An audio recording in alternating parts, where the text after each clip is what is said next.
mudanayaal iyo marweyn madaxda sharafta leh dhammaan inta ka soo qayb gashay soo dhaweynteena waa idin mahad celinaynaa soo dhaweynta diiran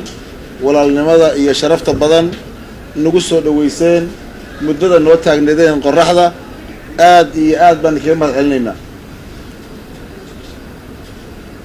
muddo dheer kadib mudanayaal maantaan ku soo laabtay muqdisho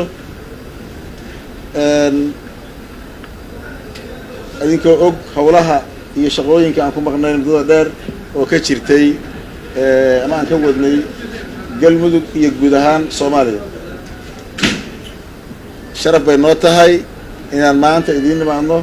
annagoo nabada isu soo laabanno safarka halkaan aan ku imidno waa safar shaqo oo ka mid ah shaqooyinkii iyo howlihii aan wadnay qayb ka mid ah waan isbaraysanaynaa